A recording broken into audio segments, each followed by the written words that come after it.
పత్తికొండ నియోజకవర్గం వెల్దుర్తి మండలం రామల్లకోట గ్రామంలో 13వ తేదీ మరి రాత్రి 7:30 గంటల సమయం అప్పుడు మాదిగా యువకులు డి ప్రసాద్ అతని తమ్ముడు అనిల్ కుమార్ ఇద్దరు వారి ఇంటి దగ్గర నుంచి దిగువపేట కాలనీ నందు మరి బస్టాండ్ దగ్గర ఉన్న అంగడి దగ్గరికి పోతున్నప్పుడు దిగువపేట దగ్గర కొత్తగా సీసీ రోడ్డు వేశారు.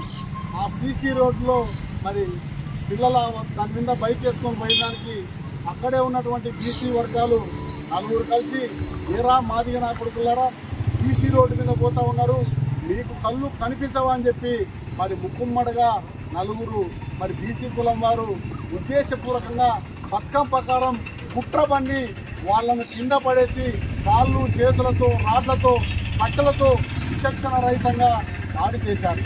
ఈ దాడిలో గాయాల పాలైన యువకులు మరి ఆ నొప్పులు తాళలేక కేకలు వస్తే వారి బంధువులందరూ ఆడవాళ్ళు మగవాళ్ళు వస్తే విడిపించి ఎందుకు మా పిల్లల్ని ఈ విధంగా కొట్టినారని అడిగితే మీరు మాకు ఎదురు చెప్పే మొనగాళ్ళైనారా, ఎదురు చెప్పే వ్యక్తులైనారా అని చెప్పి మిమ్మల్ని మాదిగ కులానికి చెందిన వారిని ఈ గ్రామం నుండి బహిష్కరిస్తాం, మాకు ఎదురు చెప్తే మరి దాడులే చేస్తాం, మీరు మా కింద అణిచే ఉండాలని చెప్పి కుల వివక్ష అంటరానితనంతో మాదిగ కులానికి చెందిన యువకులపై దాడి చేసిన నలుగురిపై తక్షణమే పోలీసు వాళ్ళు ఎఫ్ఐఆర్ నమోదు చేయాలి, అరెస్ట్ చేయాలి, మాదిగలకు రక్షణ కల్పించి అన్ని విధాలుగా అండగా ఉండాలని చెప్పి డిమాండ్ చేస్తా ఉన్నాం.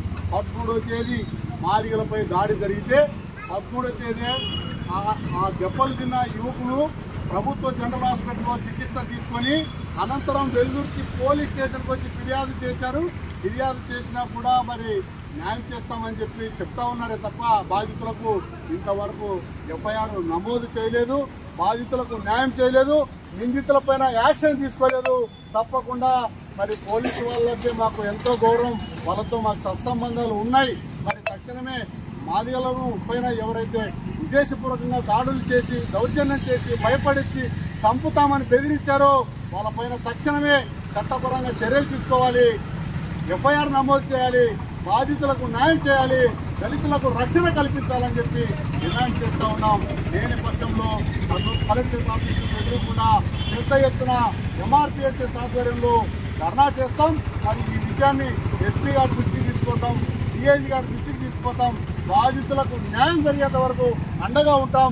మరి మాది యువకులపై ఎవరైతే దాడి చేశారో ఆ దాడి చేసిన నిందితులపై తక్షణమే ఎఫ్ఐఆర్ నమోదు చేసి అరెస్ట్ చేయాలని చెప్పి డిమాండ్ చేస్తా ఉన్నా. నా పేరు టీఎం రమేష్, ఎంఆర్పీఎస్ఎస్ రాష్ట్ర వర్కింగ్ ప్రెసిడెంట్.